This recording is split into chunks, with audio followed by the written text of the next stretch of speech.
So, ngayong umaga, naisipan ko pong, anyway, bago po pala lahat, good morning everyone.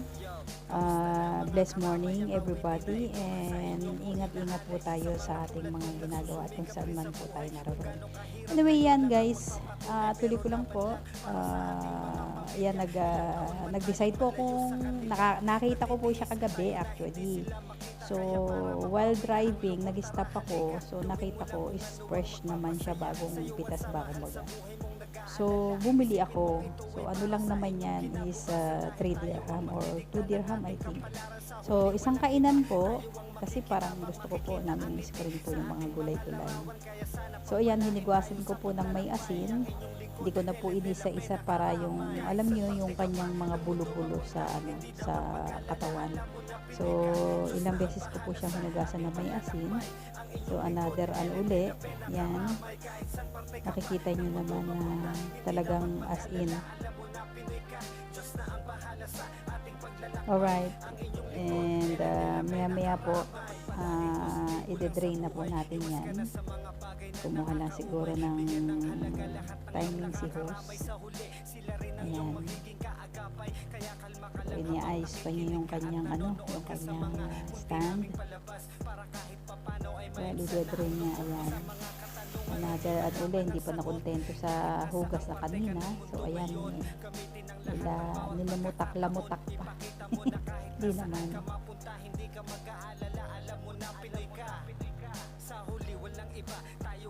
So, ayan guys, nakikita ninyo. Yan. Kumbaga naisalang ko na with the rice ko kahapon pa yan ng tanghali. Hindi naman po panis kasi malamig naman po yung panahon with egg. So, actually, isang sachet po yan. So, good for twice ko kainin. Ayan, kumuha po ako ng rice. Hahanguin ko na po yung rice dyan para at least yung pinaglutuan mababaran ko na. So, kumbaga i-ready. Yan lang po yung ganyan lang po ako kumain guys. Mga disposable na pero hindi naman po yan nagtatagal. Yan. So, yan, sinimot. Sayang kasi kung hindi sisimutin eh.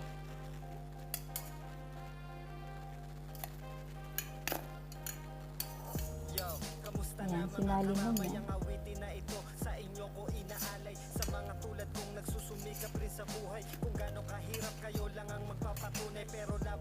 So, ayan, pagkain ko na po yan ngayong morning. Hindi pa nakontento, binalikan pa. Sayang kasi. Ayan. Oh, balik ulit. Okay. Yun. So, yan. Ayan, yun, nakasalang na siya guys. So, nagkabaliktad ako ng upload. Hindi siya sunod-sunod. So, yan. Kumbaga, isinalang ko pa lang siya dyan. Hindi pa siya umiinit. Ini-steam ko lang po yung okra pagka po kakain. So, yan. After that, na-steam ko na siya. So, hahanguin ko na. Ready to eat na po yan. Mamaya makikita niyo po.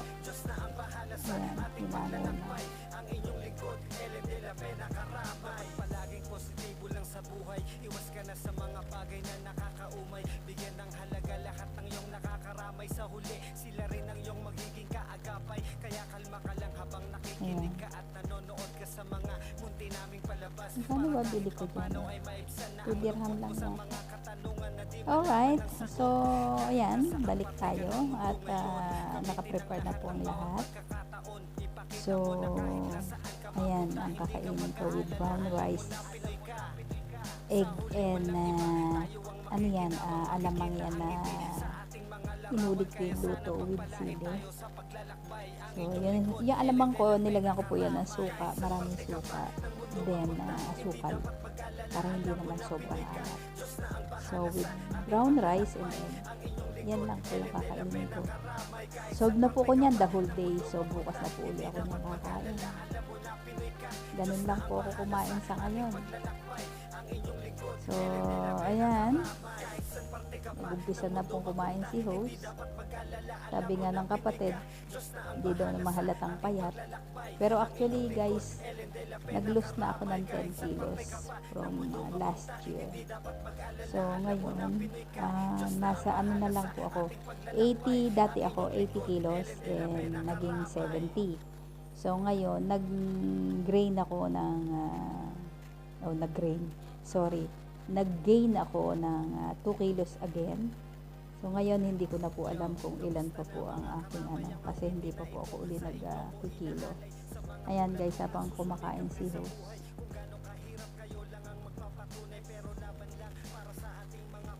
Panoodin nyo.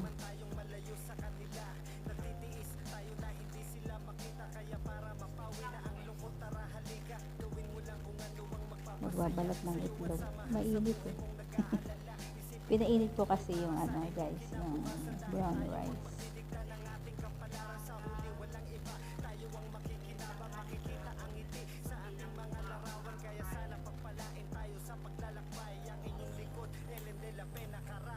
Actually guys, hindi naman po talaga ako kumakain sa umaga.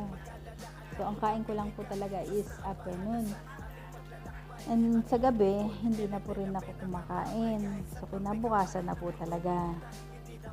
So ngayon, kasi 2 days na po kasi akong hindi nagla-lunch. Wala pong ganang kumain. So mga tinapay lang po. So parang sabi ko kahapon, magsain ako nung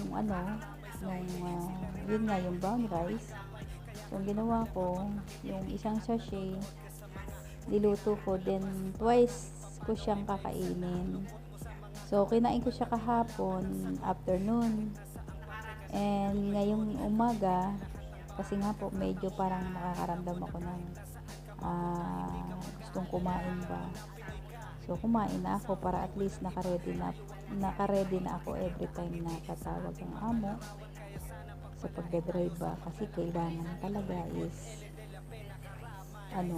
naka-prepare ka palagi, hindi pwedeng hindi, kasi magutuman ka talaga sa mga amo kasi mga yan walang konsiderasyon yan sa mga kagaya natin, lalo na sa Middle East. Yung mga nasa Middle East, alam nila yan, kaya dapat lagi kang ready. Anyway guys, ayan, habang nanonood kayo, ako yung magpapasalamat ng marami sa inyo dyan, yung sa mga always na nakasupport sa akin every time na nag-live stream po ako, especially sa silent live. Thank you so much. Hindi ko na po kayo iisa-isahin. Maraming salamat po sa inyong suporta, at ako po ay asahan ninyo na even siguro naka-parking po yung sasakyan ko, yun saka lang po talaga ako makakadot-dot. Yun lang po yung masasabi ko, pero pagka on drive po talaga ako, yan, hindi po talaga ako makaalam po din yan ng mga driver. So guys, again, a million of thanks sa mga sumusuporta po sa akin always. Alam niyo naman yan po sino kayo. So maraming salamat po sa inyong lahat, and sana po magustuhan ninyo ang video ko nito, at huwag niyo pong kalimutan ng mag-click like, of course subscribe, yun na rin po yun, dahil yan po yung magiging tulong yun na rin po sa mga kagaya nating YouTuber and vlogger. So guys, maraming salamat sa pag-share ng mga blessing ninyo, sa support, everything. Hindi ko na po para pahabain itong yaw-yaw ko. So yun, maraming salamat po sa oras, sa mga panahon na iginugugol ninyo or ibinibigay ninyo para sa akin every time na sa live streaming or sa kagaya nitong mga video ko. So again, huwag niyo pong kalimutang mag-subscribe and like and share and click the bell icon. Nahuli pa, no? Pinag-isipang matagal. Anyway, yan. Ah, manood po muna kayo until matapos po yan. Medyo napahaba po yan kasi sinama ko po yung isang video ko na siguro wala po nakapanood po noon kundi si Kuya RMG. So, ano ko na lang po siya, at least medyo mahaba-haba po yung video. So again, thank you so much po sa inyong lahat.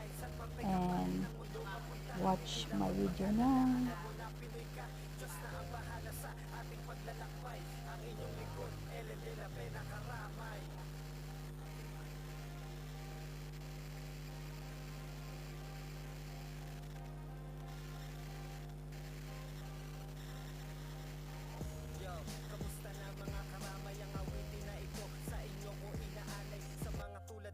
Sumikap rin sa buhay kung gaano kahirap, kayo lang ang magpapatunay. Pero laban lang para sa ating mga pamilya. Ilang taon man tayong malayo sa kanila, nagtitiis tayo na hindi sila makita. Kaya para mapawi na ang lungkot, tara halika. Gawin mo lang kung ano ang magpapasaya sa'yo at sa mahal sa buhay mong nag-aalala. Isipin mong ito ay para sa inyong kinabukasan, dahil tayo ang magdidikta ng ating kapalaran. Sa huli walang iba, tayo ang makikinabang, makikita ang ngiti sa ating mga larawan. Kaya sana pagpalain tayo sa paglalakbay. Ang inyong lingkod, Ellen de la Pena Karamay. Kahit saan parte ka pa ng mundo mapunta, hindi dapat mag-alala, alam mo na Pinoy ka. Diyos na ang bahala sa ating paglalakbay. Ang inyong lingkod, Ellen de la Pena Karamay. Kahit saan parte ka pa ng mundo mapunta, hindi dapat mag-alala, alam mo na Pinoy ka.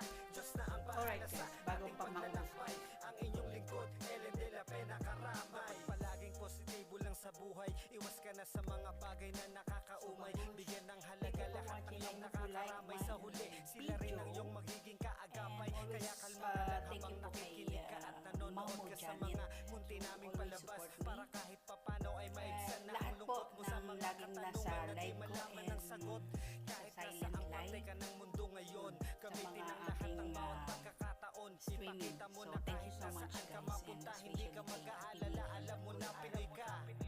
Sa huli walang iba, tayo ang makikinabang, makikita ang ngiti sa ating mga larawan. Kaya sana pagpalain tayo sa paglalakbay. Ang inyong lingkod, Ellen de la Pena Karamay. Kahit saan parte ka pa ng mundo mapunta, hindi dapat mag-alala, alam mo na Pinoy ka.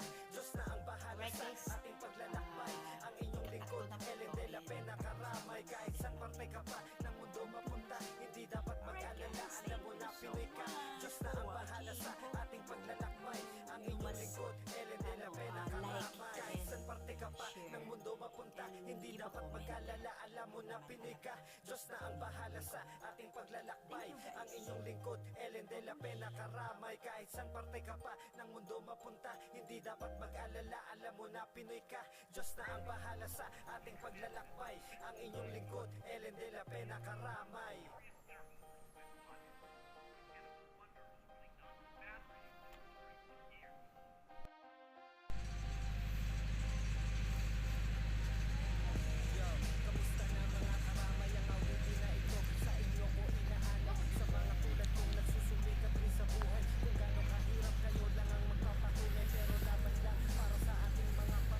Hindi ko pa nasasakyan yan. Pag nasakyan ko yan siya, lilipad ako dyan.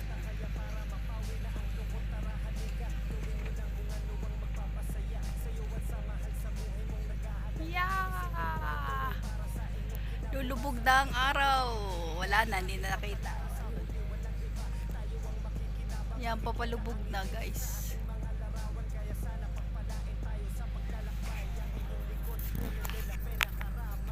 Alright, ayan po ang aking sasakyan. Araw-araw lagi po kami naririto.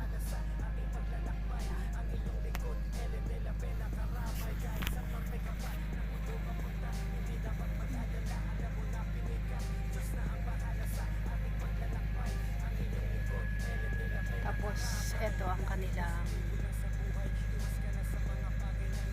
ano yan guys, alam nyo na.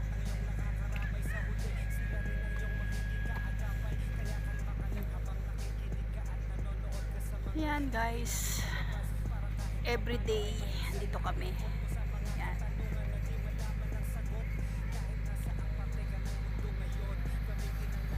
Tapos yun yung makina niya.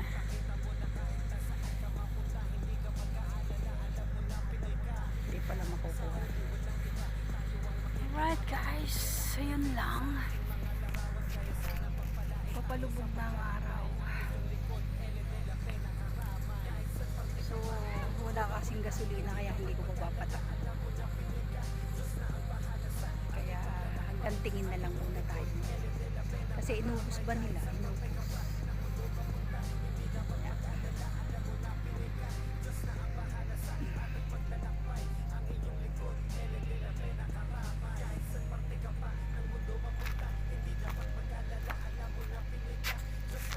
Ayan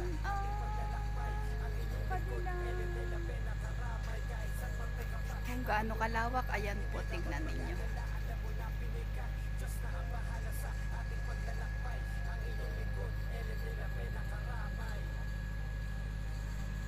Ang kanilang farm, ayan, may pag-iitan naman yun. Yung harang na yun hanggang doon sa may tangke, yung kabila naman yun, no? Kabilang may-ari naman. Alright guys, ayan. May sila mag-bonfire. Mga upuan. Yan, kusina yun eh. Kusina.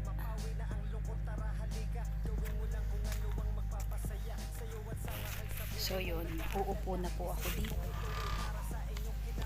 para mamahinga.